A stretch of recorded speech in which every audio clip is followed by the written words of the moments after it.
Muito boa noite a todos e todas. Obrigado por estarem conosco essa noite. Eu me chamo Deraldo Opa, sou presidente da Federação Catarinense de Atletismo e tenho muita satisfação em dar início a essa nossa segunda palestra de um ciclo de palestras que estaremos promovendo ao longo dos meses, e agradecer a presença de todos e cada um e desejar que essa experiência seja muito proveitosa, então esperamos que todos aproveitem muito essa palestra, esse conteúdo que vai ser apresentado hoje, né? Nós somos aqui todos da área do esporte, educação física, somos bastante informais na nossa forma de trabalho e quero desejar a todos uma ótima palestra. Quero agradecer a presença de todos na figura do meu vice-presidente Sérgio Vieira Galdino, 3 Jogos Olímpicos, atleta olímpico do Brasil, que divide comigo essa responsabilidade de dirigir, de tocar a Federação Catarinense, e também agradecer a presença dos atletas, que eu vejo que tem muitos atletas aqui, na figura da Eusinete Reis, uma grande campeã, uma grande atleta, que também nos honra com sua presença. Então, sem muitas delongas, estou passando a palavra para o professor Davis Elton Freiner, que vai conduzir a apresentação dessa palestra. Aproveitem, estamos aí. Obrigado aí à Federação Catarinense de Atletismo, na figura do professor Deraldo Opa, né, e com certeza estaremos aí conduzindo essas atividades, né, da melhor forma possível na noite de hoje. A gente vai lidar com ciência e a ciência no atletismo, né, durante todas as nossas incursões, nossas palestras, esse que é o principal objetivo. Hoje a gente vai falar sobre velocidade, mas no futuro estaremos falando sobre provas de arremessos, de saltos, lançamentos, a marcha atlética e várias provas do atletismo, corridas de rua, corridas de montanha, maratona, né? Enfim, o objetivo é tratarmos sobre a ciência no atletismo e trazendo pesquisadores, inicialmente os pesquisadores que trabalham, que estão na nossa comissão científica, né? E para essa segunda palestra, eu apresento para vocês o professor doutorando Heiko Zimmermann, que vai trazer para vocês a palestra Atividades Pliométricas Prévias para melhorar a performance de velocidade. Então, professor Heiko. Obrigado, Davis.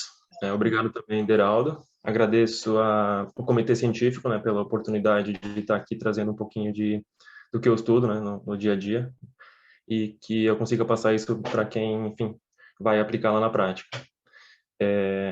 Como o Davis já comentou, hoje a gente vai falar um pouquinho de velocidade, né, e de atividades pliométricas que, enfim, tem por objetivo melhorar a performance dessas provas.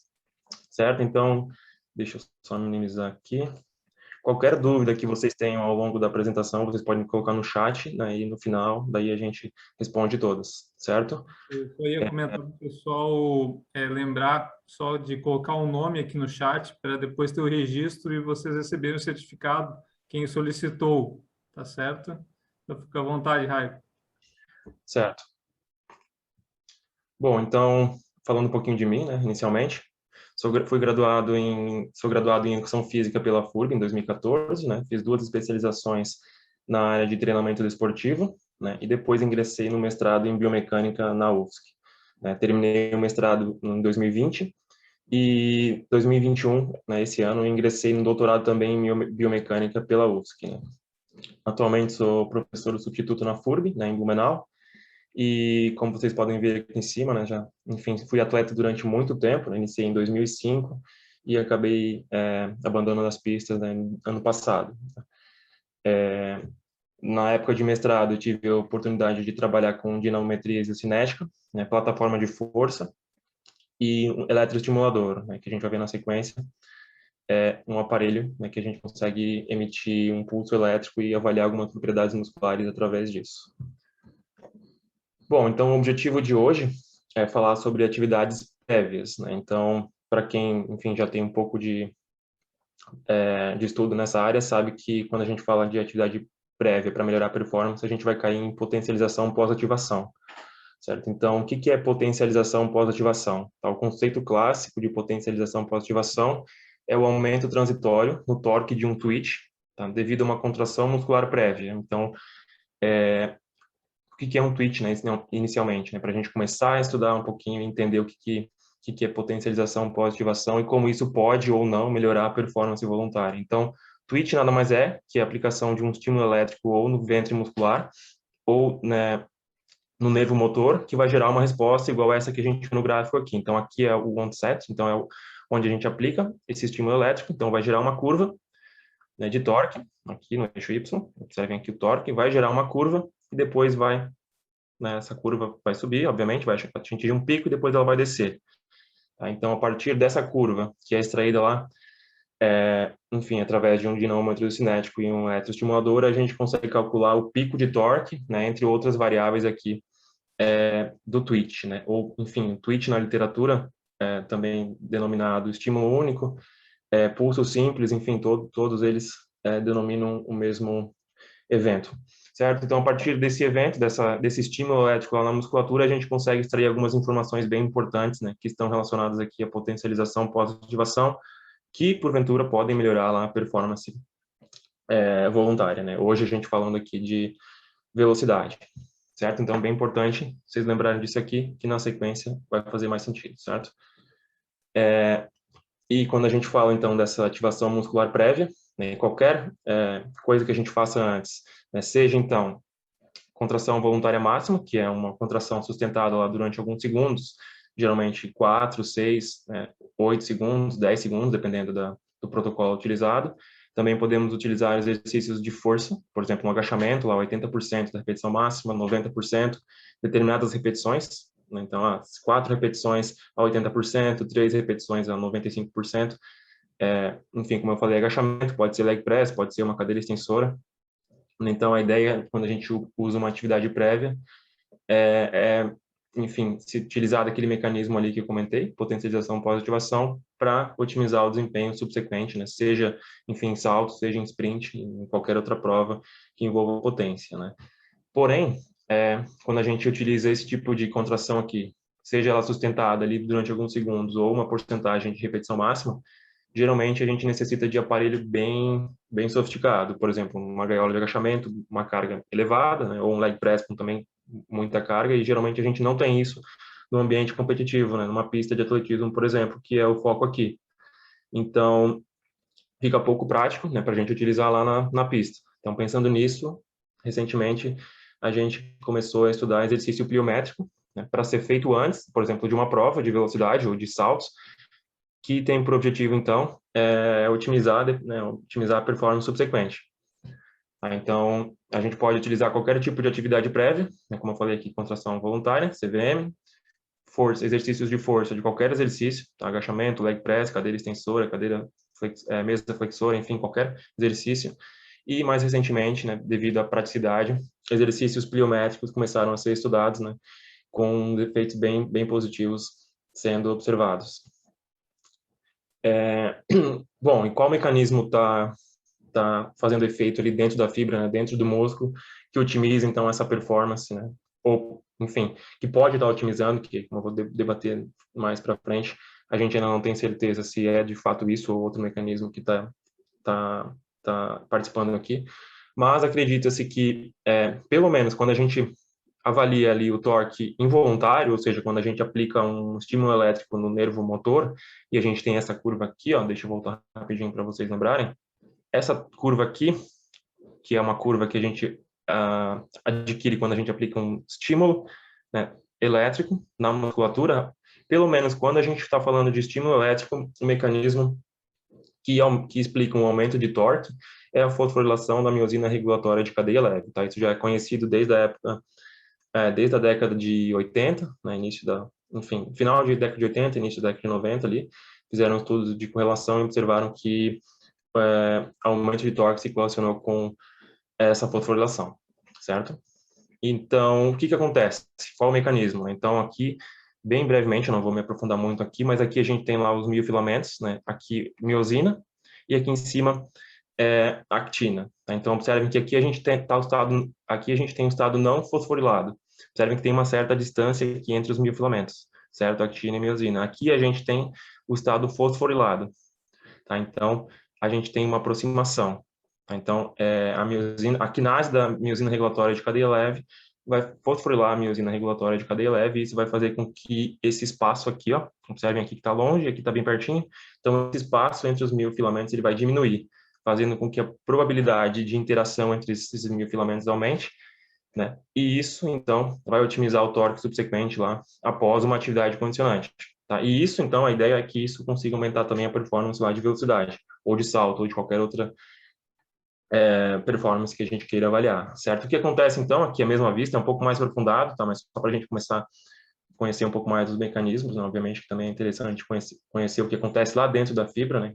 Ou pelo menos tentar entender, obviamente que ainda tem muita coisa a ser pesquisada, mas mais ou menos aqui em cima, aqui a gente tem em azul a miosina, né? As cabecinhas da miosina aqui, para fora dessa parte interna dela, e as actinas aqui em cima, 3 pontinhos aqui, as actinas.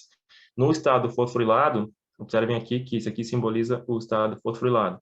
Estão bem próximas da actina. E aqui embaixo, o estado não fosforilado, tá? Estão bem longe da actina, então fica mais difícil para ter interação, tá? Devido, então, a esse espaçamento entre actina e miosina. É uma coisa, enfim, bem a nível de sarcômero, tá, pessoal? Bem microscópico, né, para quem, enfim, não tem muita familiarização com esse tema. Mas esse é o mecanismo que a gente acredita que esteja atuando ali, né, no aumento de torque, pelo menos quando a gente fala em torque antes e depois de uma atividade condicionante avaliada através de estímulo elétrico. Tá? Então, é exatamente isso aqui, ó. Aplicamos um choque aqui, ou um twitch, né, nada mais é um estímulo elétrico supramáximo, a gente faz uma atividade, aqui está a contração voluntária máxima, né? Essa contração ela pode ser induzida voluntariamente ou através de estímulo elétrico com alguma duração, né? Que alguma frequência de estímulo que também cause uma tetania, ou, como a gente começou a estudar recentemente, atividades pliométricas. Tá? O efeito vai ser o mesmo, vai ter um aumento, observem aqui, estímulo antes da contração e o estímulo depois da contração. Então, observem que aqui está bem mais alto, né? Então, o pico de torque, ó, essa curva aqui é a mesma curva que eu mostrei lá no começo da apresentação. Um aumento, praticamente o dobro aqui, ó.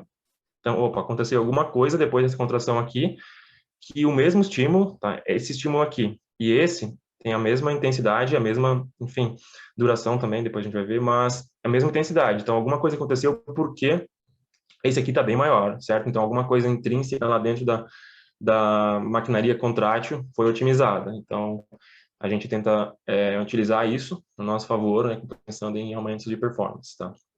E nada mais PPA, né, ou potencialização pós-ativação, nada mais é que esse aumento aqui nesse torque do twitch aplicado depois aqui dessa contração voluntária máxima, certo?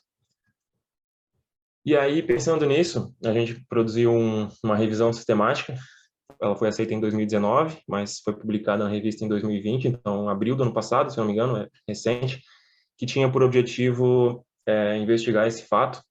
Na verdade, a gente não sabia se de fato esse fenômeno, que a gente viu aqui, esse aumento de torque visto em um estímulo elétrico, tá? Denominado potencialização após ativação, a gente não sabia se isso de fato poderia melhorar a performance voluntária. Performance voluntária de qualquer tipo aqui, tá? Salto, corrida, CMJ, né, ou SJ, drop jump, qualquer coisa que fosse voluntário, né? Então, a gente adicionou aqui nessa revisão sistemática, tá? Publicado no Applied Physiology, Nutrition and Metabolism, com um fator de impacto aí de 3,45, tá? Então, intitulada Does Post-Activation Potentiation Increase Voluntary Performance? O que a gente viu? A gente viu que, na maioria dos estudos, esse estímulo elétrico estava potencializado, então, geralmente em torno de 10 minutos. Então, depois de 10 minutos de uma atividade condicionante, né, que é aquela atividade prévia feita, a gente tinha essa otimização contrátil ali que perdurava por mais ou menos uns 10 minutos. Tá? Então, aqui nesse estudo, todos os estudos aqui listados que a gente incluiu na revisão, todos eles tiveram em torno de 10 minutos, esse aqui um pouquinho menos, 5 minutos. Esse aqui também teve aumento do pico de torque no twitch, tá? Esse também teve aumento do pico de torque no twitch, né? E nos que estão em vermelho, a gente também observou aumento de performance voluntária. Então, os que estão em vermelho, além da performance involuntária, que é vista através de estímulo elétrico, a gente também viu aumento de performance, né, ou melhor, os autores viram também aumento de performance voluntária. Tá? Então, esse estudo, aumento de performance involuntária no Twitch e voluntária no contrações balísticas aqui também no Twitch, melhora no Twitch e performance balística. Esse estudo aqui melhora na altura de drop jump e também no Twitch. Esse outro estudo melhora, então, na performance do Twitch, né, que é involuntário e dinâmica concêntrica. Tá? Outro estudo aqui observou melhora do Twitch também e aumento da altura de salto contra movimento. Porém, alguns estudos que a gente encontrou, eles não tiveram melhora na performance voluntária. Então, teve aumento no Twitch, observem aqui, que então tinha uma otimização contrátil muscular lá, que perdurou 18 minutos nesse estudo aqui, porém não teve otimização na performance voluntária. E isso foi, enfim, foi meio que recorrente ao longo dos estudos que a gente analisou. Alguns nos traziam melhora em ambas as enfim, na parte do Twitch e na parte voluntária, e em alguns não. Observem aqui, mais um estudo aqui embaixo, ó, aumento na parte involuntária e sem mudança na parte voluntária. Tá? Então, novamente aqui, aumento na parte involuntária e sem melhora na performance voluntária. Tá? Então, aqui também, melhora na voluntária e melhora na involuntária. Aqui embaixo, melhora na involuntária e melhora, e não mudou nada na parte voluntária. Né? E assim foi praticamente alguns a favor e alguns contra aí, a melhora da parte voluntária. Então, o que levou a gente a concluir nesse estudo que PPA, então aquele mecanismo ali de fosforilação da miosina regulatória de cadeia leve, pode aumentar a performance desde que a magnitude dessa PPA, então a magnitude lá da diferença entre o Twitch pré e pós seja grande, então tem que ser elevada. E só que a gente também observou alguns estudos que observaram aumento de performance, né, quando não tinha aumento da parte involuntária. Então, parece que a performance, ela, enfim, não seguiu a lógica. Então, a gente não podia dizer, não, todos os estudos que observaram aumento na parte involuntária, que representa lá a otimização contrátil intrínseca, também tiveram aumento de performance voluntária. Então, a gente não chegou a um consenso ali, então a gente concluiu que para ter, então, aumento de performance, a magnitude deve ser elevada, né? Como, por exemplo, nos estudos ali nos primeiros estudos da tabela, que praticamente aumentou em 2 vezes o pico de torque na parte involuntária, tá? Então, esse mecanismo, ele existe, tá? Potencialização pós-ativação, isso de fato melhora lá o torque involuntário, só que não parece ser tão decisivo assim no torque voluntário, tá? Ou melhor, então talvez ele seja só decisivo em alguns momentos ou em algumas condições, quando, por exemplo, esse valor de PPA seja muito elevado, tá? Então, essa aí foi a nossa conclusão no primeiro artigo. E aí, depois, obviamente, entramos na parte de atividade pliométrica, tá? Então, a gente queria testar se, de fato, a parte pliométrica, a atividade pliométrica prévia, então, ela poderia otimizar ali a performance tanto voluntária quanto involuntária. Então, a gente publicou esse estudo aqui no Journal of Sports Physiology and Performance, também com um fator de impacto de 3,97, e aqui a gente verificou o seguinte, a gente utilizou, então, 2 grupos, né? Aliás, 2 condições, né? Todos fizeram essas 2 condições, todos os sujeitos que a gente avaliou, consistindo então, no controle. Aquecimento, 2 sprints de 10 e 30 metros, né? Na verdade, a gente utilizou só sprints de 30, depois a gente pegou os intervalos. 2 sprints de 30 pré, tá? A gente deu 8 minutos de repouso. Depois mais um sprint 2 minutos depois, né? Depois um sprint aos 4, 6, 8 e 10, tá? Isso no grupo controle. No grupo experimental, a gente aplicou o mesmo aquecimento geral, tá? 2 sprints pré, atividade condicionante, aqui que a gente utilizou saltos verticais contra movimento. Então, nossa atividade condicionante, ela não era agachamento, ela não era leg press com uma carga pré-determinada, não, ela era salto vertical com peso corporal, uma coisa que a gente pode aplicar, né, facilmente em qualquer competição, né, o atleta está lá aquecendo e ele foi chamado lá para entrar na prova, e ele poderia utilizar essa atividade aqui né, para se beneficiar ali dos efeitos positivos ali da potencialização pós-ativação. Tá, então, as duas condições são praticamente iguais, né? A única diferença aqui é que nessa condição experimental a gente incluiu aqui a atividade condicionante, tá? A temporalidade aqui, o time course das avaliações são as mesmas, tá? Então, observem aqui, ó, praticamente a mesma coisa, né? Então, só para a gente comparar de fato e a gente ter certeza se alguma mudança aqui nesses sprints pós-atividade condicionante, eles são decorrentes de fato dessa atividade condicionante, né? Então, por isso que a gente fez uma situação controle aqui. Obviamente, elas foram randomizadas aqui, né? Para não ter efeito da ordem ali no nosso resultado. Procedimentos, então, a gente tomou tempo. A gente... Ok. Tem alguém com o microfone aberto. A gente cronometrou os tempos através de fotocélulas, né? Speed Test 6, da Cefise, né? Posicionadas, então, na largada, aos 10 metros e aos 30 metros. Está aqui o modelo de fotocélula que a gente utilizou. E aqui também, nesse mesmo estudo, a gente queria confirmar se, de fato, aquele mecanismo de potencialização pós-ativação, ou seja, de forma indireta, a gente determinou se a miosina regulatória de cadeia leve estava fosforilada ou não no momento dos tiros, né? Então, para fazer isso, a gente utilizou praticamente o mesmo desenho experimental, só que a gente aplicou, então, choques, né? Então, estímulos elétricos únicos, lá supramáximos, em determinados momentos, aliás, nos mesmos momentos, tá? Só que em uma sessão diferente, tá? Então, mesmo desenho dos sprints, tá? Só que aqui a gente aplicou apenas um twitch pré, não, um estímulo aqui, a gente deu, então, um choque, né? Um estímulo elétrico único supramáximo pré, de novo, 8 minutos, que é a mesma diferença ali dos sprints, e aí depois aplicamos mais 5 twitches, né? Ou 5 estímulos elétricos nesses intervalos aqui.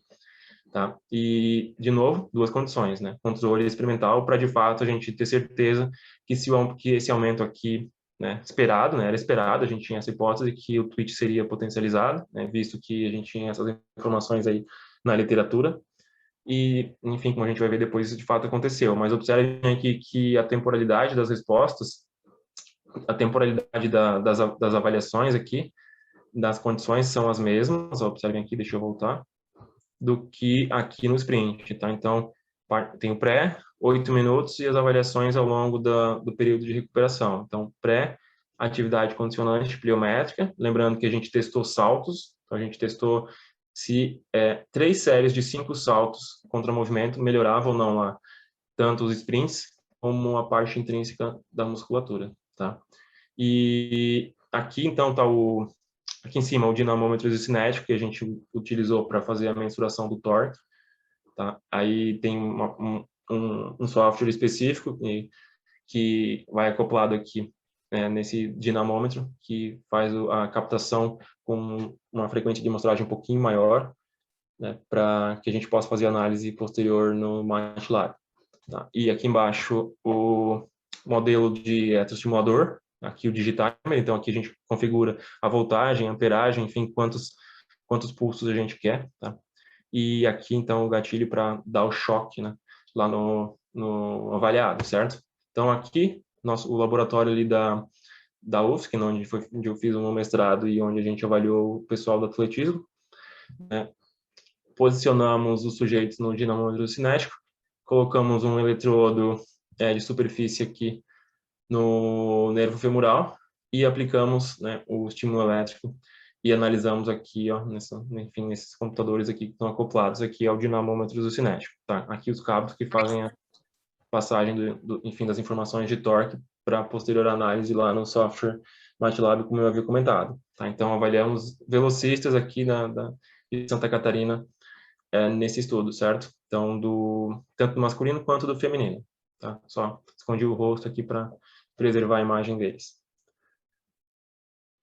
Então, de resultados, a gente observou, então, que, enfim, primeiramente, que os sprints tiveram um ICC, então, uma reprodutibilidade bem elevada, tá? 0,99 para os twitches, então, para os estímulos elétricos, e o sprint de 0 a 30, então, de 30 metros, também bem elevado, né, 0,89.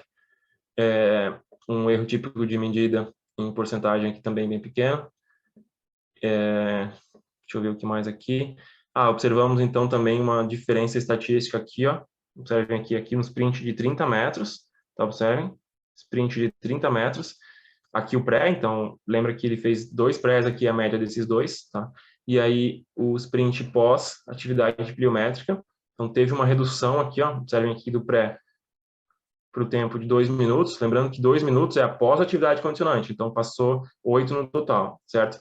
Então, do pré para 2, baixou aqui, ó, o tempo, lembrando que baixar o tempo é melhorar a performance, então aqui é invertido, né? Então, baixou, na verdade é bom, tá? Então, aqui, nesse caso, a gente teve uma otimização aí de alguns décimos, acho que deu um décimo, um pouco menos de um décimo, ou um pouquinho mais de um décimo, agora não lembro exatamente quanto, mas alcançou diferença estatística aqui, segundo a nova que a gente utilizou, tá?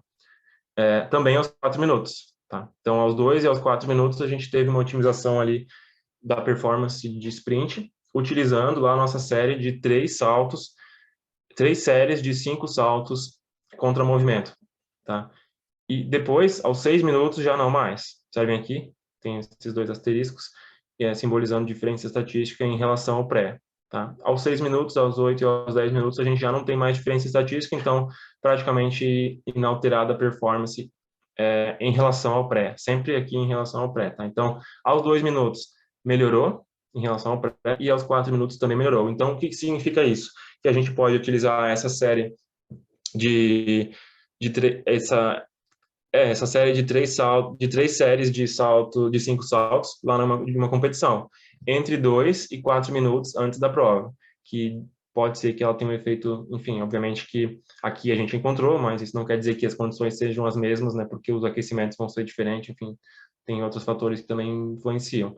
Mas, aqui no nosso estudo, avaliando esses velocistas, a gente encontrou uma diferença estatística, levando a gente a concluir que, de fato, essa atividade pliométrica ali, ela melhora a performance de sprints, tá? Então, só para reforçar, 3 séries de 5 saltos, separados por 1 minuto, né? Saltos verticais máximos, lembrando sempre salto máximo, foi capaz de melhorar ali a performance de 30 metros, tá? Porém, não melhorou a performance de 10 metros, tá? Foi um pouco surpreendente, melhorou apenas de 30, tá? Não de 10. E nesse mesmo intervalo, a gente também teve um aumento ali do torque no twitch. Então, o torque lá que a gente viu de forma involuntária aplicando um estímulo elétrico no nervo femoral. Também aos 2 e aos 4. Então, a gente viu ali que os intervalos que teve aumento da capacidade intrínseca da musculatura de produzir torque, também foram os intervalos aqui que teve uma performance elevada. Então, um tempo menor aqui aos 30, nos 30 metros, tá? Aos 2 e aos 4. Mesma coisa no twitch, tá? Aos 2 e aos 4, asterisco aqui, ó, diferença em estatística em relação ao pré, tá? Sempre no grupo experimental, obviamente, né? No grupo controle aqui não teve performance, variação de performance. Aqui também é o grupo controle sem variação de performance. Aqui nos 30 também é o grupo controle performance inalterada. Somente no grupo experimental que utilizou a atividade condicionante, a gente verificou ali diferenças significativas, tá?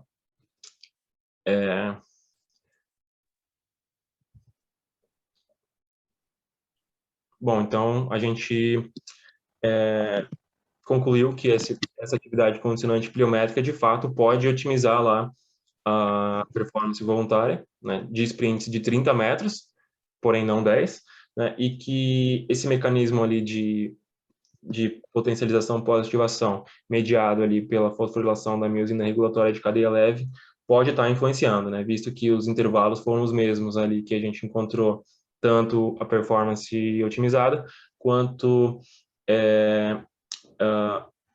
a parte contrátil intrínseca muscular também otimizada, né, através do pico de torque no twitch. E aí a gente desenhou outro estudo, que tinha por objetivo verificar se... Bom, a gente viu, na verdade, que a atividade pliométrica ela melhorou o sprint. Então, a gente testou também se a atividade pliométrica, saltos verticais contra movimento, seria capaz de melhorar a taxa de desenvolvimento de torque.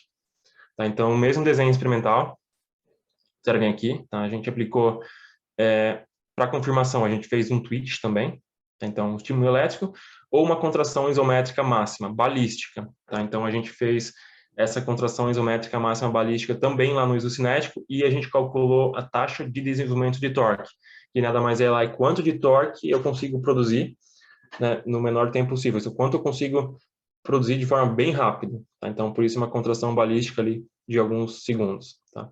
Não é uma contração voluntária máxima aqui, tá? É uma contração balística com velocidade máxima, né? Ou tentar, obviamente, contrair na velocidade máxima, visto que ela é isométrica. Então, a gente queria determinar a maior capacidade de produção de força, né? E no menor tempo possível. Tá? E a mesma temporalidade, a gente testou no grupo controle e a gente fez, na verdade, as mesmas condições, controle experimental, sendo que na experimental a gente só incluiu aqui o grupo, atividade condicionante. Mesma atividade, 3 séries de 5 saltos contra movimento. Tá? Então, a gente avaliou pré, aí o grupo controle não fez nada, ficou parado, né, sem nenhuma contração. Depois fez aos 2, 4, 6, 8 e 10 minutos na recuperação. E no experimental, mesma coisa, só que a gente adicionou aqui a atividade condicionante pliométrica, né, que é essa que eu comentei com vocês. Verificamos da mesma forma aumento no torque e no twitch. Aqui a gente avaliou umas propriedades intrínsecas a mais do que no outro estudo, né? Então a gente avaliou além do pico de torque, a gente avaliou a taxa de desenvolvimento de torque no twitch, o tempo de meio relaxamento também lá no twitch, né? Quando a gente aplicou o choque lá no nervo femoral, e o tempo de contração também lá no twitch, né? Visto aí que são as 4 medidas que geralmente são colocadas nos estudos. E apenas encontramos diferença estatística aqui, novamente, no pico, 2 e 4 minutos aqui, ó, nos asteriscos, em relação ao pré, e encontramos também diferença estatística aqui aos 2 minutos para taxa de desenvolvimento de torque no twitch, tá? Newton metros por segundo aqui no twitch, tá? Lembrando que o twitch é involuntário. O atleta lá ficou sentadinho, parado, sem se mexer, sem contrair. Qualquer contração, a variação aqui no pico de torque, em qualquer, enfim, medida aqui, muda totalmente, tá? Então, quem mexeu foi excluído da amostra, então não pode mexer, ou veio outro dia. É totalmente paradinho, 10 minutos depois de chegar no laboratório, sem se mexer, para desfosforilar a miosina regulatória de cadeia leve, senão essas medidas aqui, elas são bem comprometidas, tá? E aí a gente publicou esse estudo na European Journal of Sport Science, foi em maio, se eu não me engano, tá? E a gente viu isso que eu comentei, se essa atividade pliométrica ela poderia ou não otimizar as propriedades contráteis no twitch, né? E também a taxa de desenvolvimento de torque em atletas de velocidade. A gente usou praticamente os mesmos atletas, né? Alguns ali da UCA, né, para quem conhece, alguns aqui da Blue, de Blumenau, participaram desse estudo.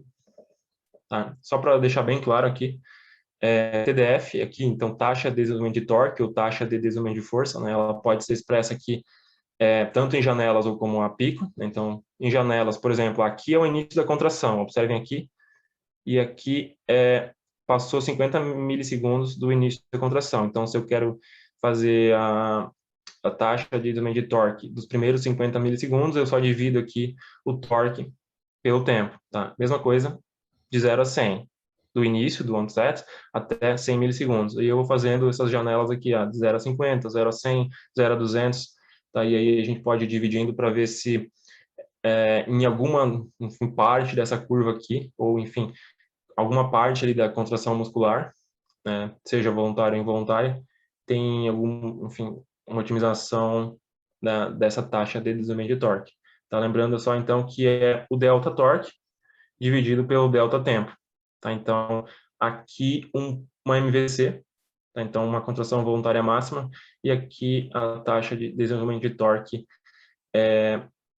para essa MVC. Então, faz a diferença aqui, ó, delta do torque, ó, torque aqui no eixo Y, e o tempo aqui no eixo X, e a gente faz esse delta e a gente consegue encontrar a taxa de desenvolvimento de torque. Tá? Estudo feito com rotina matemática no MATLAB, que manualmente enfim, bem impossível de fazer, né? Temos que ter todos os valores lá, como eu disse, são captados lá pelo dinamômetro isocinético, né? E analisados a posteriori no MATLAB. E aqui é a mesma coisa. Observem essa primeira curva que eu mostrei para vocês lá de um twitch, né, um estímulo elétrico, então choque na musculatura. Lembrando que quando a gente aplica um choque, a musculatura contrai. Tá, eu acabei não comentando, mas quando a gente aplica um choque, ela contrai, por isso que é involuntária. Então, o atleta ficou paradinho, ele recebe o choque e a musculatura contrai. Tá, e por que a gente utiliza geralmente estímulos através de corrente elétrica supramáxima? Porque daí a gente pode comparar um antes e depois sem efeito da motivação. Tá, então, corrente é a mesma, a voltagem é a mesma, e aí a gente consegue mensurar se teve uma diferença ou não, né? E aí exclui-se esse componente voluntário, né? Então, de motivacional, aliás, que é bem interessante. Também exclui-se a parte central, né? Então, isso compromete um pouquinho as análises para performance em vivo, porque a gente exclui a parte, né, da condução do impulso nervoso do cérebro até lá no músculo, né? A gente só, enfim, utiliza só uma parte desse percurso que o estímulo percorre, né? Então, isso compromete um pouco, mas muita coisa interessante pode ser extraída disso, tá? Então, aqui o início da contração, aqui o pico. Então, esse pico da TDF é o valor máximo do gradiente, enfim, de curva de torque no tempo. Então, é feito, na verdade, a derivada, tá? Então, a derivada dessa curva aqui, e depois a gente pega o valor máximo, geralmente é por aqui, logo no início, né? Ou na metade aqui, depois do início da contração. Tá? E aí, obviamente, que a gente atinge um pico e depois começa a cair. E o meio tempo de relaxamento, que eu não comentei antes, é esse aqui, ó. Então, é esse tempo que demora do pico até a metade do torque. E o tempo de contração é do início da contração até o pico. Tá? E nesse estudo, a gente não verificou melhora na taxa de desenvolvimento de torque avaliada de forma isométrica através de uma contração voluntária isométrica balística máxima. Tá? Então, um pouco frustrante, né? Visto que eu encontrou diferença lá na performance de sprint de 30 metros, né? E esperava-se que também melhorasse a parte, esperava-se que também melhorasse a taxa de desenvolvimento de torque, né? Porém não, né? Então só melhorou a parte do sprint de fato, o que levou a gente a especular que talvez um mecanismo enfim, que só seja utilizável quando a atividade posterior também é pliométrica, né? Visto que a gente utilizou saltos verticais, que otimizaram o sprint. Então, ciclo alongamento e curtamento está atuando nos dois, seja no salto, né, e também no sprint. Porém, aqui a gente não tem ciclo alongamento e curtamento. É uma performance isométrica balística. Embora a gente esteja avaliando taxa de desenvolvimento de torque, ela é isométrica. Então, não tem ciclo alongamento e curtamento atuando aqui. E talvez o efeito da atividade pliométrica prévia, ela seja só utilizável quando a gente também utiliza uma atividade posterior que envolva o ciclo alongamento e curtamento, tá? Porém, ninguém estudou ainda um mecanismo aí que possa estar atuando exatamente nessas condições. Então, muita coisa ainda para a gente estudar pela frente, tá? Mas o mais importante, antes de a gente finalizar, é que, de fato, utilizar salto antes de uma atividade, de um sprint, por exemplo, embora a gente só tenha testado 30 metros, parece que é interessante, né? 2 minutos a 4 minutos a gente teve um aumento ali de performance, que beirou quase 1/10, né? Não tenho aqui os valores brutos agora, os valores absolutos, mas, se eu não me engano, foi perto de 1/10, tanto que alcançou diferença estatística aqui, né? Que foi muito positivo. Então, vocês podem começar a utilizar, né, dessa estratégia, lembrando que no nosso estudo aqui, depois, obviamente, de um aquecimento padrão, a gente encontrou apenas melhora entre 2 e 4. Então, essa janela aí tem que ser bem pensada pelo treinador. Como é que a gente vai utilizar entre 2 e 4? Talvez depois que o atleta já posicionou num bloco, por exemplo, ou está lá, enfim, esperando para ser chamado na distância e sabe que vai demorar entre 2 e 4 para saltar, a gente possa utilizar essa atividade, fica sentado esperando 2 a 4 minutos, e aí nessa janela a gente pode otimizar a performance. Tá? Passou disso, chegou a 6 minutos, já perdeu toda essa otimização aí que poderia ser utilizada. Tá? Então, só de 2 a 4. Certo? E bem importante que a gente consiga aí, né, enfim, achar alguma coisa que possa melhorar a performance. Mas é bem difícil, mesmo assim ainda é difícil aplicá-la na prática, né, porque, enfim, às vezes demora um pouquinho mais, atrasou 2 minutos, 3 minutos, já perdeu, então essa otimização que poderia estar sendo interveniente ali na performance final.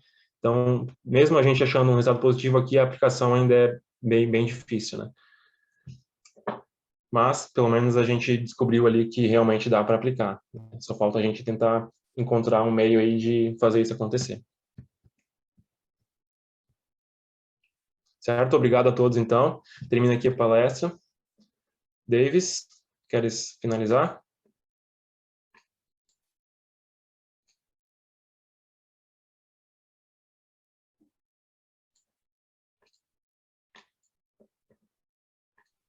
Davis, está na área?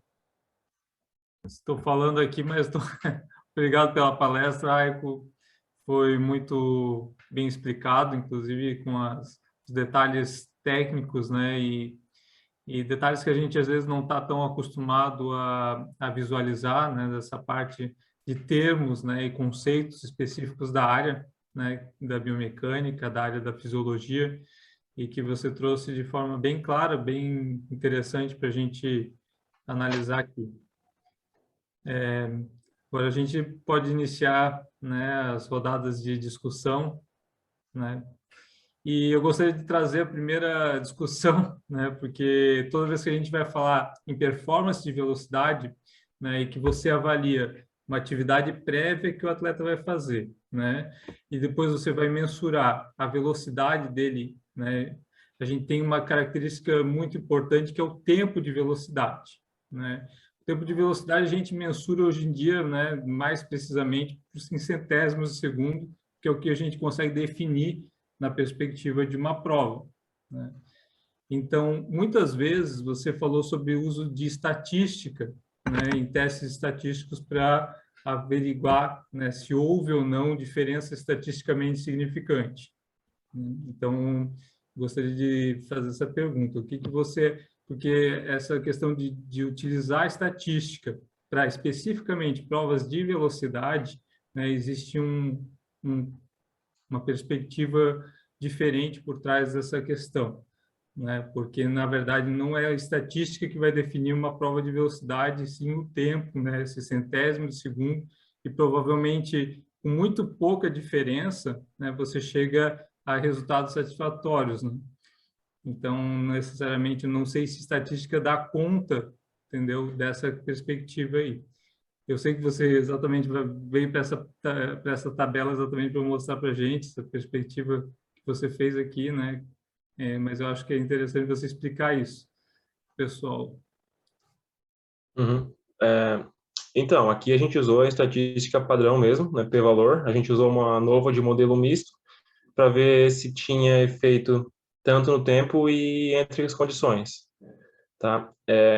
De fato, isso acontece, na verdade, se joga contra os resultados finais, né? Se a gente for ver que, às vezes, não apresenta diferença estatística através da estatística padrão, e aí a gente tem que, enfim, talvez utilizar um effect size, ou alguma coisa que seja um pouco mais sensível, exatamente por isso, né? Porque talvez a estatística padrão ela não seja sensível o suficiente para ver uma diferença que na prova vai se fazer efeito, mas aqui no artigo não vai fazer, enfim, não vai apresentar diferença estatística. Porém, aqui foi ao contrário ainda, tá, Davis? Aqui apresentou diferença estatística na estatística padrão, utilizando o p-valor ali, na nova, tá? E também, acho que não, na verdade, no effect size ele foi moderado, se eu não me engano, eu não botei aqui na tabela, tanto que deu diferença na estatística padrão, então a gente só apresentou isso aqui eu botei só isso aqui, né, nessa tabela, mas lá no artigo, tá, se eu não me engano, o effect size foi moderado, 0,43, tá? Mas isso é um problema aí para quem está estudando performance, principalmente tempo, né? Que qualquer variação lá na pista vai ser muito importante, tá? E às vezes aqui enfim, não tem diferença nenhuma do ponto de vista estatístico, mas na pista tem, tá? Mas aqui, como eu falei, a gente encontrou essa diferença, mesmo utilizando estatística, né, padrão ali com p-valor. Não, é exatamente isso que eu gostaria de salientar, né? Porque na pista é uma coisa, né? A gente tem um resultado específico, né? E pode aqui a estatística não dar conta desse resultado que o atleta tem na pista, né? Então, por exemplo, essas diferenças, às vezes que dão diferenças mínimas, mas às vezes dá uma diferença, né? Que qualquer centésimo de segundo é diferença no atletismo, né? Inclusive, a gente vê esses resultados. Inclusive, o resultado aqui poderia ser de encontrar realmente diferenças, né, que estatisticamente não dão conta do resultado. Eu sei porque eu trabalho também com estatística, né? Então trabalho com essas perspectivas. E toda vez que a gente vai usar a análise de tempo e a perspectiva do tempo em velocidade, temos que cuidar exatamente disso, porque exatamente joga contra o pesquisador essa perspectiva de usar a estatística, assim como o Raico falou aqui, né? Eu acho importante. Mas eu acho que já tem mais pessoas aqui que devem querer perguntar. Inclusive, eu tenho outras perguntas para fazer, mas eu vou deixar o pessoal aqui perguntar sobre. Tem mais gente aqui que é pesquisador. Inclusive, temos o Tiago aqui, Mendes Olivo, aqui, que é pesquisador também. Né? Eu acho que já defendeu a dissertação dele. Com certeza deve ter alguma questão a colaborar aí, Tiago.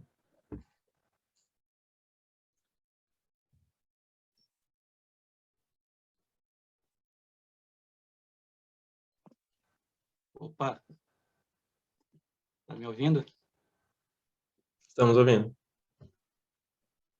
Boa noite. Sim, inclusive até queria fazer umas perguntas, não sei se já é possível. Pode perguntar, Thiago. Então, primeiramente, né, Raico, parabéns pelo trabalho, parabéns pela apresentação. Coincidentemente, né, acho que a maioria das pessoas talvez não saibam, né, mas a gente fez uma pesquisa muito parecida, né, e praticamente, né, no mesmo período, né, que a gente estava ali no mestrado, né, a gente trocou muita informação, né, conversou muito sobre a questão da potencialização pós-ativação, né, e só que foi um pouquinho diferente, né, o nosso protocolo de avaliação, né. Eu fico imaginando aí as pessoas aí que também tiveram que ouvir um pouco da tua apresentação, porque eu que estudei também aí mais ou menos há uns 2 anos só essa temática, eu levei muito tempo para entender um pouco sobre isso, né? Eu imagino que alguns aí estejam até um pouco às vezes confusos, porque é uma questão teórica muito complexa, né? Na hora que você começa a explicar ali a questão da potencialização pós-ativação, na questão mais fisiológica, né? São muitos termos técnicos, né? Muitos detalhes ali que às vezes as pessoas que não estão muito habituadas às vezes têm uma certa dificuldade, né? Mas para quem teve um pouquinho de dificuldade, não acho estranho não, porque realmente acho que você também teve isso também no início, né? E como você já está estudando esse assunto aí por muito tempo, acredito que hoje está mais tranquilo entender, né? Mas no início a gente pegou muito, né? Muita dificuldade para começar a compreender o que é tudo essa questão, né? Da potencialização pós-ativação. Eu queria para iniciar aqui algumas perguntas, se puder fazer várias. Primeiro, em relação ao teu estudo, queria saber qual foi a quantidade que você utilizou de sujeitos e qual foi o protocolo de aquecimento que você usou na segunda publicação que você apresentou dos sprints de 30 metros. Se eu não me engano, no primeiro foram 13, tá? Sendo que eles fizeram as 2 condições, todos os sujeitos fizeram as 2 condições, e no segundo, se eu não me engano, foram 15 sujeitos, tá? Então, o N ali que o cálculo da amostra ali no GPower feito anteriormente foi satisfatório. A parte do aquecimento agora, a gente utilizou um aquecimento mais padrão mesmo, utilizado ali pelo pessoal enfim, no dia a dia. Tá? Só que um pouco mais curto, né? Vocês viram que foi 30 minutos e depois os 2 pré. Então a gente utilizou... eu até tenho que confirmar depois no artigo, tá, Thiago? Depois eu até te mando os 2 ali, se tu não tiveres. Mas acho que foi 10 minutos de aquecimento geral, tá? Padrão, a trote. Intensidade bem leve. Depois 2 educativos de cada, né? Os padrões ali, skip, dribbling, Fersen. Totalizando mais, eu acho, 6 minutos. E depois mais 2 sprints de 10 minutos, né? Fechando ali os 20 minutos, tá? Então, se eu não me engano, depois só confirmando ali, foi isso, tá? Que já faz uns 2 anos que a gente coletou. Deixa eu só confirmar aqui. Não, na verdade foram 10 minutos de aquecimento, mais uns 15 minutos educativos, e daí os 2 sprints de 10 metros, e aí 4 minutos de intervalo e os 2 sprints pré, tá? Foi mais ou menos isso. Depois, no artigo está descrito certinho, mas eu acredito que foi isso, tá? Tentando simular o que a gente fazia, enfim, para não fugir muito, né, obviamente, do que o pessoal na tua dissertação, tu exatamente tentou estudar isso, né? Protocolos diferentes, o padrão, né? Acho, utilizando trenó com carga, elástico a favor, enfim. Aí o teu foi um pouco mais focado em protocolos de aquecimento, né? Se a gente for pensar. Esse aqui a gente tentou fazer um aquecimento bem padrão mesmo, nem tentou mudar muito, não inovar muito, né? O que a gente estava testando mesmo é se de fato essas 3 séries de 5 saltos mudariam ou não, né? E aí a gente fez o mesmo protocolo de aquecimento antes, né? Tanto na condição controle quanto aqui na condição experimental.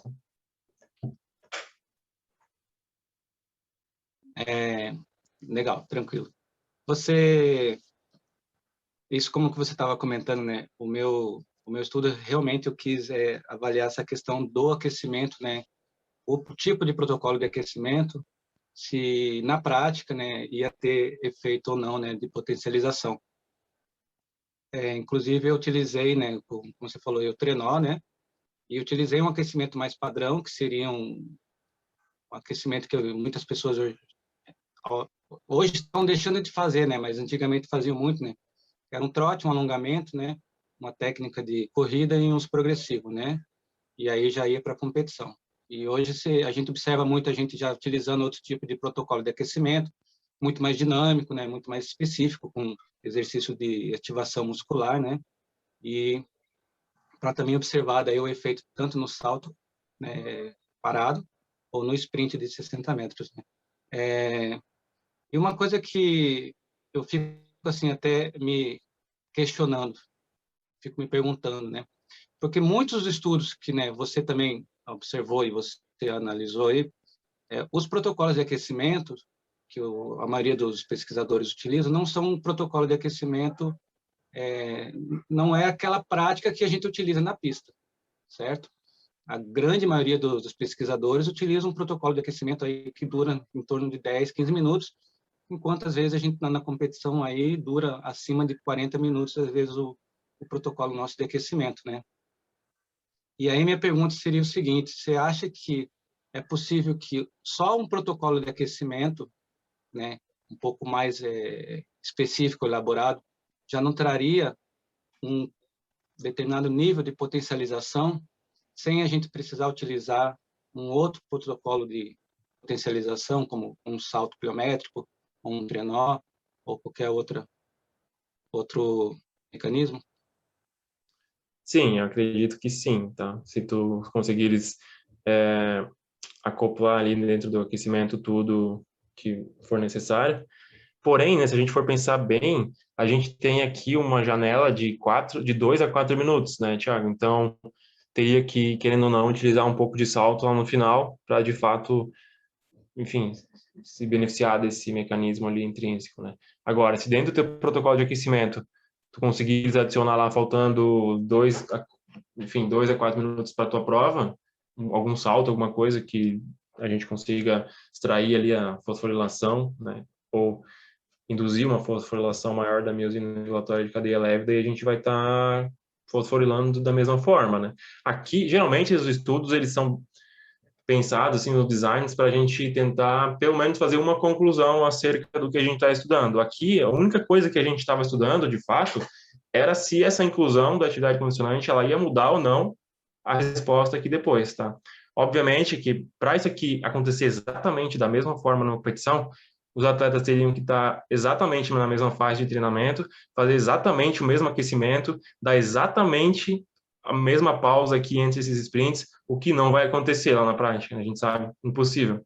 Então, qualquer coisa feita diferente aqui antes, ou até mesmo utilizando uma outra população, uma amostra diferente, talvez corredores de 800, 1.500, talvez não tenha efeito nenhum, só testando para saber, né? Então, obviamente que a aplicação também restringe um pouquinho, né? Ou a aplicabilidade de um estudo, ele tem que ser bem bem, assim, como é que eu posso dizer? A gente tem que ter bem flexível na interpretação, lembrando que a gente está tentando só, de fato, confirmar aqui que saltos podem ser utilizados para melhorar a performance. Tá? Numa janela de 2 a 4 minutos depois desses saltos, utilizando enfim, essa estrutura aqui prévia. Tá? Mas acredito que a gente não testou, obviamente, nem tem na literatura, mas se tu colocares aqui dentro desse aquecimento saltos, seja CMJ ou algum outro salto que induza a fosforilação ali, a gente consiga utilizar isso aqui dentro já, né, no aquecimento, e não precisa fazer exatamente antes aqui, tão estruturado assim, tá? Mas lembrando que a janela é pequena aqui, né? Talvez aumentando o volume aqui para 4 séries de 5 ou 5 séries de 5, talvez aí sim a gente tenha um efeito um pouco mais prolongado, mas também teria que avaliar para saber. Eu acho muito, muito interessante também, quando a gente também começa a visualizar, não só as provas de corrida, e eu acho que talvez esse protocolo de potencialização, ele vai servir muito mais para as provas de campo, as provas de saltos e de arremesso, do que as provas de sprint. Até porque as provas de campo, né, normalmente, principalmente as provas de arremesso, né, é um movimento único, né? A corrida já é uma corrida, no mínimo, aí são 100 metros, né? Não é um sprint de 10 ou 20 metros, né?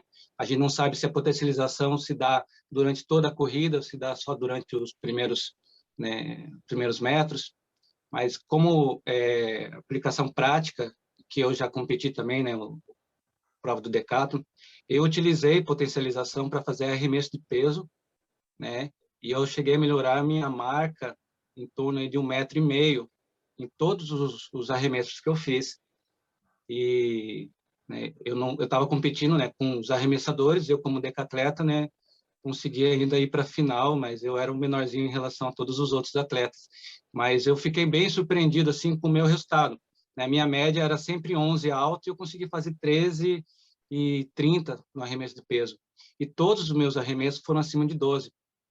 Eu não utilizei protocolo de salto, né? Eu utilizei protocolos para membros superiores, mais ou menos a uns entre 2 a 4 minutos, como você colocou aí no teu estudo, né? E isso daí eu realmente percebi bastante melhor. Então, existe também outros protocolos que já fizeram também para provas de salto, como salto em altura, salto em distância, né? Tem alguns estudos que mostram isso, né? Eu vejo que para as provas de campo, eu acredito que seja bem mais, a aplicação prática seja bem mais viável do que as provas de corrida, né? Porque é mais difícil você analisar, né, a corrida, porque são vários passadas, né? Não dá para saber se a potencialização se deu em todos. Pelo que eu observo pelos estudos, eu acredito que não seja tão positivo, né, nas provas de sprint. Sim, acredito que realmente, pensando por esse lado, seja mais aplicável mesmo nas provas que os movimentos são mais... demoram menos tempo, né? De fato, faz sentido. Não, e eu achei super interessante essa contribuição agora do Thiago, porque faz a gente pensar numa série de possibilidades aqui, e a minha cabeça já ficou já pensando nessas questões, né? Provavelmente o Thiago ele estudou aquecimento, né, diferente, e provavelmente protocolos de aquecimento diferenciados. Eu gostaria de fazer agora a pergunta para ele, né, se você estudou e qual o protocolo de aquecimento que foi mais benéfico, no caso, né, o que tivesse um maior tempo de aquecimento, duração, ou que tivesse atividades específicas de aquecimento para essa ativação muscular. Fala um pouquinho sobre isso, aproveitar que o Thiago está aqui.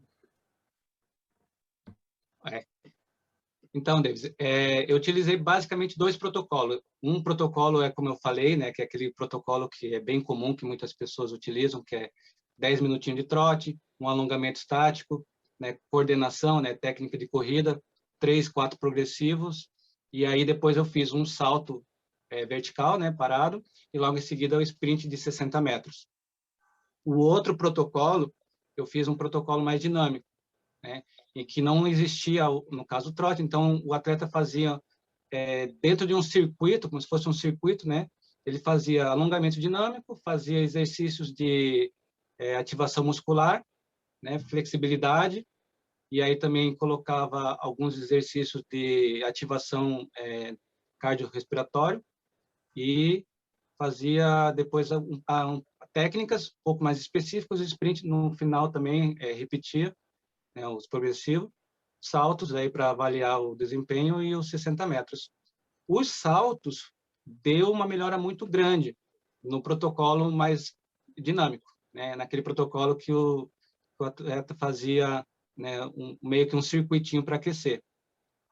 O sprint, como eu tentei fazer uma coisa bem perto de uma competição, onde quando o atleta é chamado para a pista, ele vai para a câmera de chamada, ele fica ali esperando, aguardando o seu momento, e aí vai para a pista, depois ele ajeita o bloco e depois faz o sprint, né? Então, eu dei um intervalo longo, eu dei um intervalo mais ou menos de 15 minutos.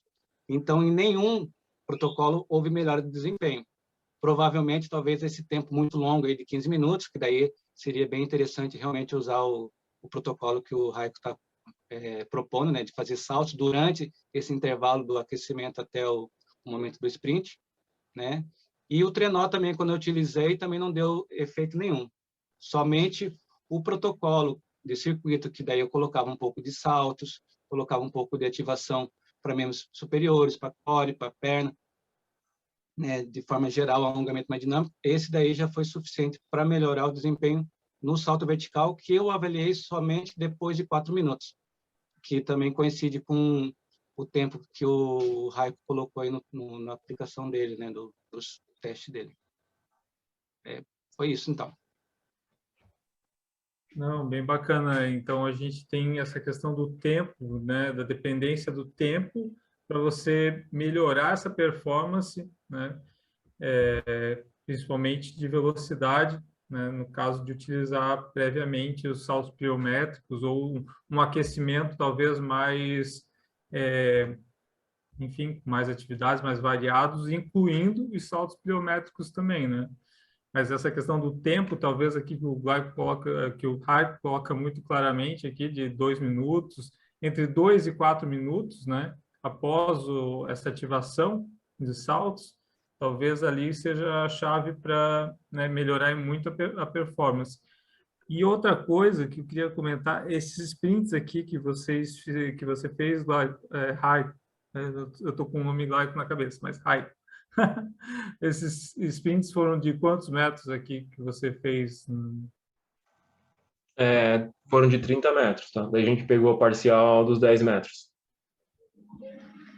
Então, realmente é um tempo bem curto, exatamente por isso que o que o Thiago falou se sustenta, né? De provas, quanto mais explosivo talvez for a prova, né, que o atleta consegue realizar, talvez essa potencialização prévia seja melhor ainda, né? No caso do arremesso do peso, um disco, né, um próprio dardo, né, o salto, talvez seja ainda mais interessante nessa perspectiva em outras provas, não necessariamente nos 100 metros rasos, mas que também pode ser interessante, né? Só precisaria estudar esse sprint aqui, ser um pouquinho mais prolongado para verificar esse efeito, talvez.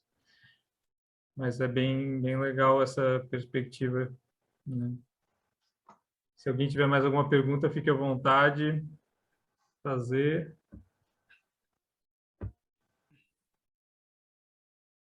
Tem ninguém com a mãozinha levantada lá? Boa noite, eu peço licença para perguntar para o Raiko.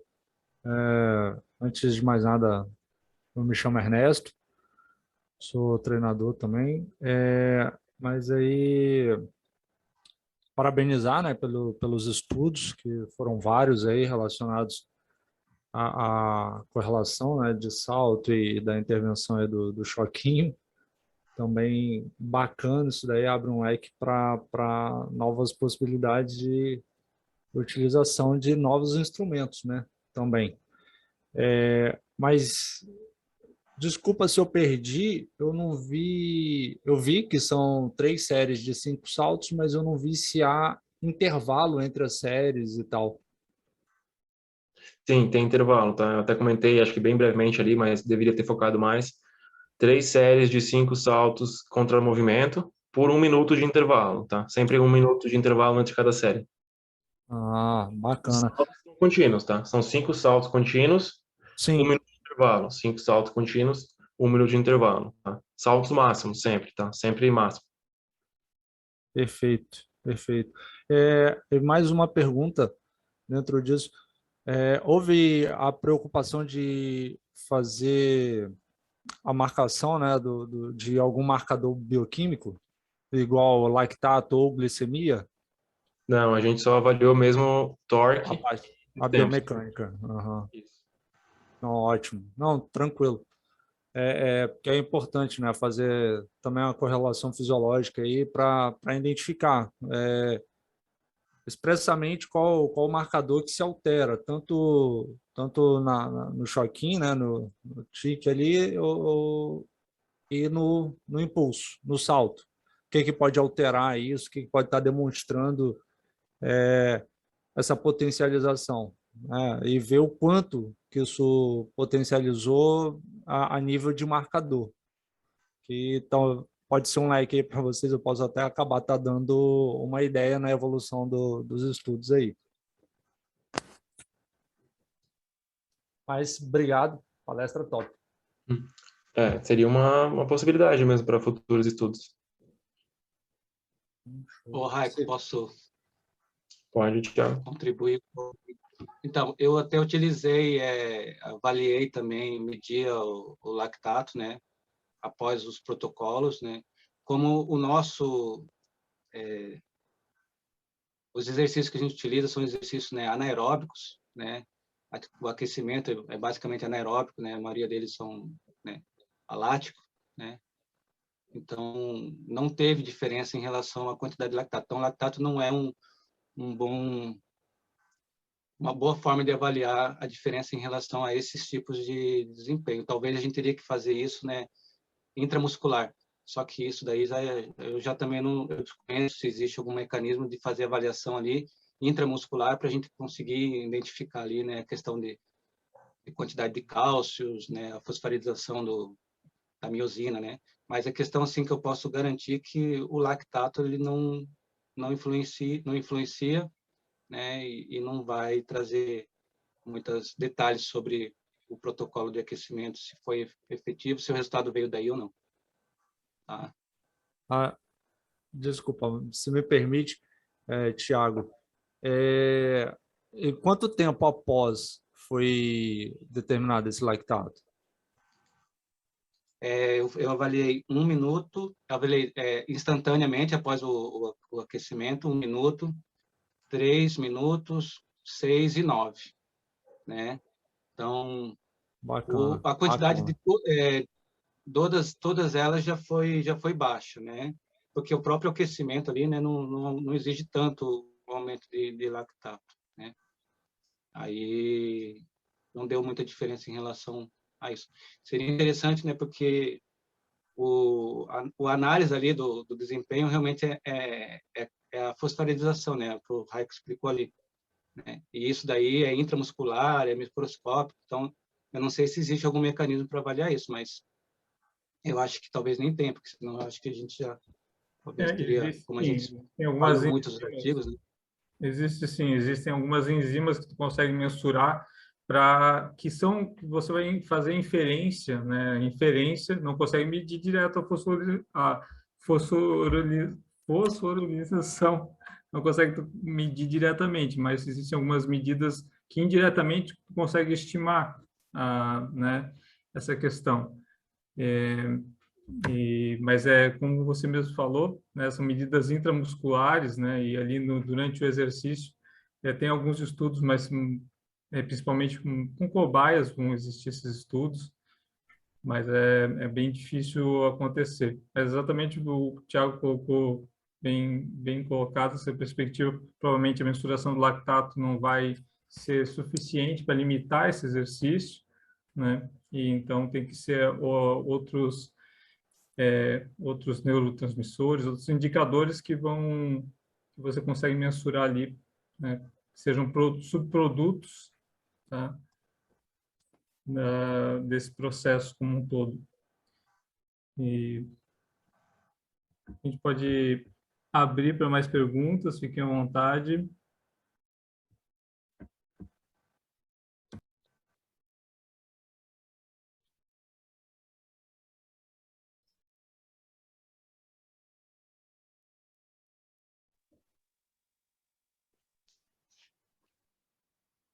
A galera tá tímida? O que que tá... Tem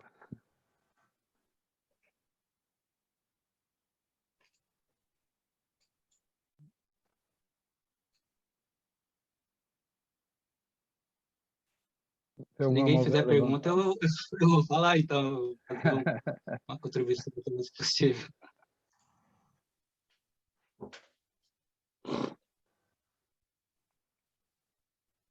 Fala aí, Thiago. Só depois da Então, fala do Thiago, Thiago, só me permite um pouquinho. Depois da fala do Thiago, eu sugiro, Davis, que a gente deixe a palavra aberta, assim, e para depois já encaminhar para os finalmente, tá ok? Vai lá, Thiago. é bem interessante, assim, para os treinadores, né, sempre experimentarem vários tipos de protocolos, né, quando quiserem realizar com seus atletas, né, investiga isso no treino. É uma forma bem interessante de vocês estarem avaliando o salto vertical.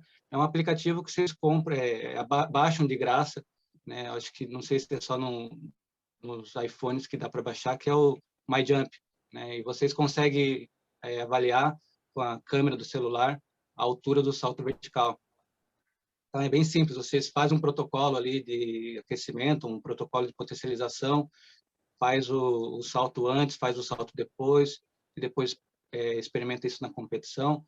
Porque o interessante é estar sempre buscando vários protocolos de aquecimento, porque isso daí o Raio pode confirmar.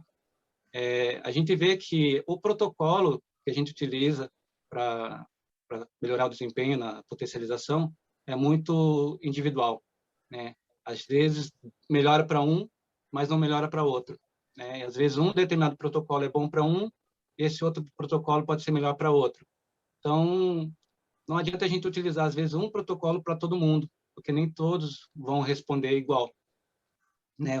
Todos os estudos, pesquisas que já foram feitos, mostram que nem todo mundo melhora o desempenho conforme aquele protocolo.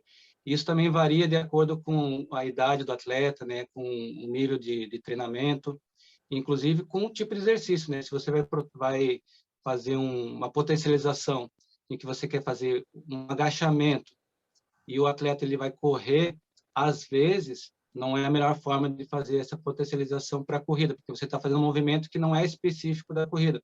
Como eu tentei utilizar o trenó, que seria um exercício mais específico para a corrida. Eu já vi alguns treinadores utilizando na pista também, segurando com um elástico, né? Então, é uma sugestão assim, que eu dou para que vocês criem e depois aí divulguem para a gente também, né? Para a gente poder se aproveitar também da experiência de todo mundo.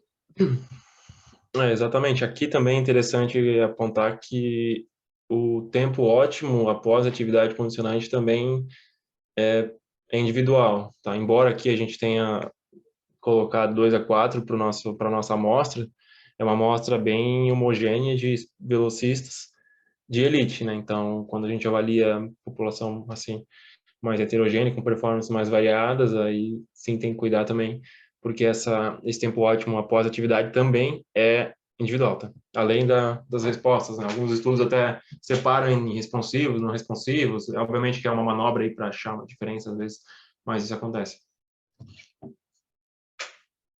Não, e o que o Raio, como já foi velocista, inclusive um dos melhores de Santa Catarina, recordista aí de vários eventos, não é, Raio? Então, que você falasse um pouquinho da tua experiência como atleta, né? Se você já realizou alguma dessas perspectivas, né, que você está agora investigando, se você fazia na prática, ou se você nunca fez, ou se você fez alguma experimentação, se deu certo para ti, se não dava certo, enfim, fala um pouquinho sobre a tua, agora como atleta. Sim, eu sempre fui bem curioso, né, se voltar lá no início, quando eu comecei a treinar, sempre fui bem curioso e tentei ir atrás de coisas que pudessem melhorar a performance, né, ou ao menos não deteriorar a performance, né? Então, antigamente, se debatia bastante sobre alongamentos, deveria ser feito ou não, enfim. Aí comecei por ali, né, se a gente for ver, lá em 2013, 2012, e aí acabei caindo nessa parte de potencialização, pós-ativação aqui e análise biomecânica.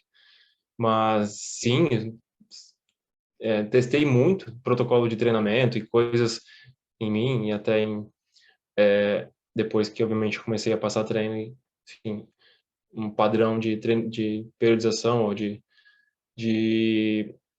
com base, obviamente, que, enfim, nossa periodização que a gente passa para os nossos atletas é uma, como é que eu posso dizer, é o que é a nossa interpretação de todas as teorias lá do treinamento esportivo, né? A nossa vivência. Então, tem a teoria, tem a nossa prática, e somado a isso, a gente cria ali um padrão de entendimento que é bem individualizado, e por isso que a gente tem tanta metodologia diferente, né? Embora a gente siga as orientações aí gerais, assim, do que aparecem nos artigos, como eu disse, se a gente for seguir a risca, não vai dar certo, a gente tem que ser flexível na interpretação, sempre, porque a população nunca vai ser tão homogênea como um artigo, e qualquer variação em qualquer componente aqui vai mudar totalmente o resultado final, certo? Então, a gente tem que tem que ser bem flexível na interpretação.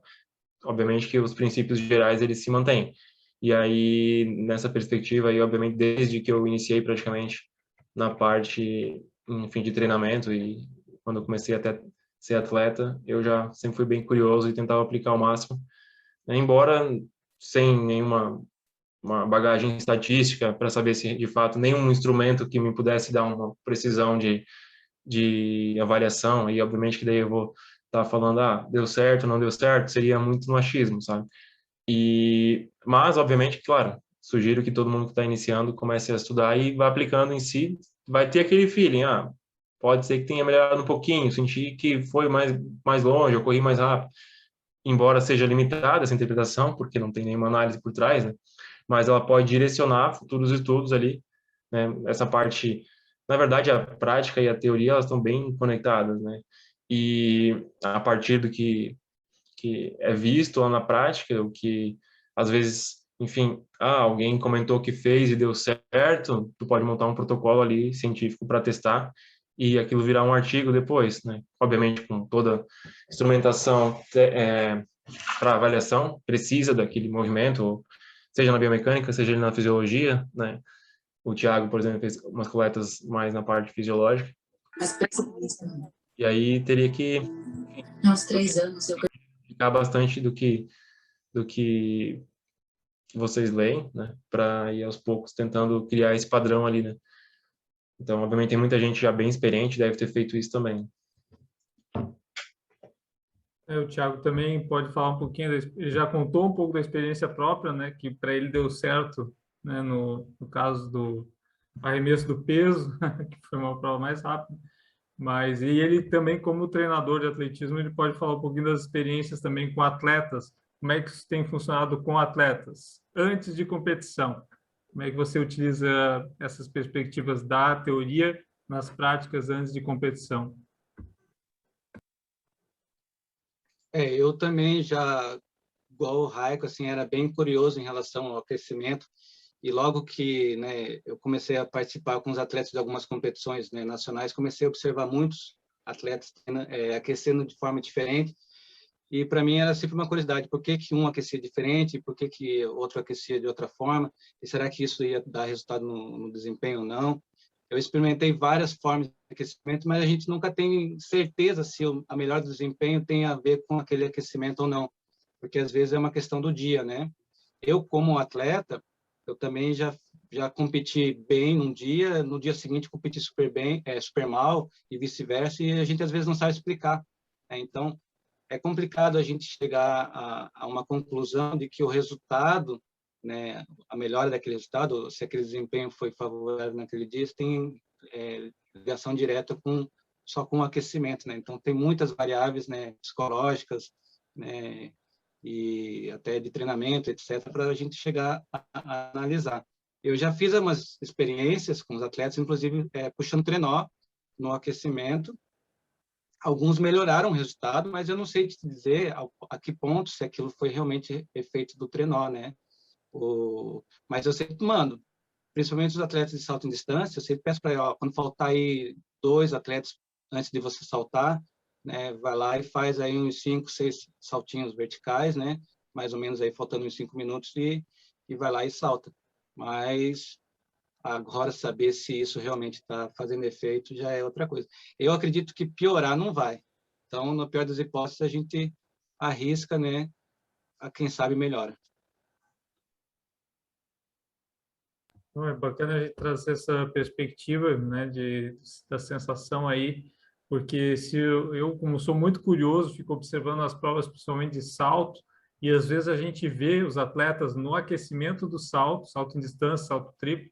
Alguns atletas fazem os saltos, né, os saltos rápidos verticais, né, 5, 6 ali, e às vezes a câmera, até grandes eventos mundiais ou Jogos Olímpicos, a câmera às vezes passa e mostra eles fazendo, né? Mas isso, claro, um ou outro atleta a gente vê, porque a câmera não foca, esse não é o objetivo das câmeras, né? O objetivo é pegar o salto realmente, mas a gente às vezes pega assim alguns atletas fazendo essa ativação, né? Por isso que é interessante esses estudos, né? E a aplicação deles, né? Eu acho que foi incrível a participação aqui do Raico e do Thiago também, que acabou colaborando aqui na discussão, né, sobre a temática. Beraldo, fique à vontade aí. Pois é, não quero parabenizar o Raico, né, já conheço um pouquinho da trajetória dele, né, Raico? E quando a gente vê a pessoa se aprofundando num tema tão importante, e tudo a ver com a história do Raico, né? Velocista, brilhante velocista. Eu sempre brinco com ele que a gente perdeu um pouco ele por causa justamente da academia, da formação, mas ele está pensando no futuro dele, da frente dele, isso é muito importante. O Thiago também com grandes colaborações aí, pela experiência que ele tem como treinador, como atleta. E tem umas pessoas aí que ficaram caladinhas aí na palestra, mas eu sei que teriam grandes contribuições. Eu acho que esses momentos são muito ricos para a gente crescer em conjunto, para a gente aprender, para a gente se informar, para a gente se atualizar. E a ideia dessa sequência que nós iremos fazer aí no futuro, de temas diversificados, mas todos relacionados com atletismo, performance, enfim, qualidade de vida, essas coisas, então, é uma contribuição bacana que esse grupo está fazendo para a comunidade do atletismo brasileiro, né? Eu, antes de encerrar, eu queria saber se alguém quer fazer uso da palavra. A palavra vai ficar aberta aí para quem quiser fazer uso dela. Fiquem à vontade. Quem quiser se manifestar, a casa é nossa.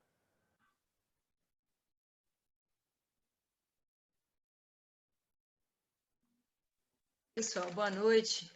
Beraldo, um prazer enorme, tá? Euzinete, eu sou aqui. Tudo bom? Eu sou aqui de Minas Gerais. Bem do interior grande mesmo. Euzinete, me permita, grande atleta do atletismo brasileiro. Tá certo. Então, eu recebi esse convite aí vou falar que é de última hora, mas é muito valioso. Eu de longe fico acompanhando o trabalho da federação de vocês aí de Santa Catarina, a gente vê a evolução tanto nos ganhos dos atletas como na comissão, né, de treinadores, de técnicos, né? Então, quanto que esses trabalhos são importantes, né, para o desenvolvimento mais acertado, né, no desempenho de um atleta, que a gente sempre, eu falo assim, aqui no nosso estado, principalmente aqui na minha cidade, a gente fica mais naquela, não tem muito lado científico mesmo, né? Não tem uma faculdade que a gente possa estar assim, amparando, né? Para que a gente possa desenvolver um pouquinho mais. Às vezes a gente tem muito conhecimento, mas a coisa assim mais precisa, às vezes a gente tem dificuldade porque esse lado universitário, às vezes a gente fica um pouco distante, né? Então, é isso que eu falo, eu acho que esses trabalhos, esses profissionais que estão à frente, que estão tendo esse conhecimento e passando para a gente vai capacitar a buscar essas informações e aproximar mais das faculdades, porque só tem a ganhar, tanto nós, profissionais, atletas, e os professores que vão estar nos auxiliando aí nesses ganhos aí. Porque essas máquinas, essas coisas assim, a gente fica só na vontade de estar próximo, né? Infelizmente. Mas a gente sabe que tem, né, profissionais à altura aí. Parabéns, Raico, parabéns aí o Thiago. A gente, como se diz, eu estou muito satisfeita de poder estar participando com vocês. Beraldo, Galdino, que fortaleça cada vez mais essa federação que está brilhando no nosso Brasil aí, tá? Parabéns a todos aí. Davis, como se diz, a gente vai ter um prazer, não sei quando, mas de conhecer todos vocês pessoalmente. Fica com Deus aí. Parabéns. Obrigado, Eugenete. Suas palavras são muito importantes. Pessoa que tem essa história maravilhosa do nosso atletismo, né? Muito bacana. Obrigado por estar conosco. Então, mais alguém queria falar, pessoal? Não, a Eusinete, eu sou fã dela, inclusive a gente, Eu Troféu também. Brasil, quando a gente está arbitrando as competições lá no Troféu Brasil, eu só vejo ela rodando de bicicleta, né, atrás de marchador, auxiliando gente, a gente só vê ela pelos bastidores passando ao redor da pista, né, auxiliando atletas e tudo mais, e a gente não consegue ter o contato, às vezes, a competição, quando a gente está como árbitro, a gente fica tão focado na competição e não consegue, às vezes, É eu verdade. olhando É de verdade. canto de olho que ela passa o tempo todo na pista, né? Sempre auxiliando alguém, sempre auxiliando o atleta, que isso é muito valioso. Mais alguém?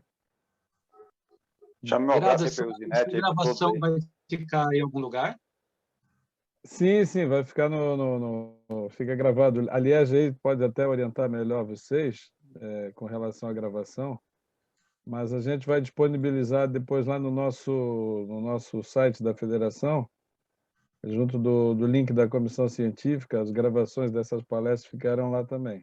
Até porque a gente sabe que nem todo mundo pode no mesmo horário e tal, mas fica lá o registro para que as pessoas possam ter acesso ao conhecimento, né? E a Eusinete falou uma coisa muito importante, né? A gente é muito carente de laboratórios, de equipamentos específicos para pesquisa, né? Não só no atletismo, então são poucos os lugares que têm esse privilégio. Mas eu acredito que com perseverança e boa vontade a gente vai avançar nesse campo. Mais alguém? Então eu queria, em nome da Federação Catarinense de Atletismo, encerrar mais uma etapa, mais uma vez parabenizar o Raico pelo brilhante trabalho, o Davis pela condução, todos que contribuíram e que estiveram conosco até agora. Nosso muito obrigado. Nosso encontro agora será no mês de setembro. Que dia, Davis? Que dia que é o nosso próximo encontro? Se não me engano, eu vou até olhar aqui É mais ou menos essa mesma data, mais lá para o mês 20, de... só um pouquinho, é Palpite dia na sinuca agora. 22 de setembro. 22 de setembro. Então a gente vai estar junto aqui de novo. Obrigado a todos, tenham todos uma boa noite. Obrigado por estarem conosco. Valeu. Tchau, tchau, pessoal. Tchau, pessoal. Tchau. Obrigado.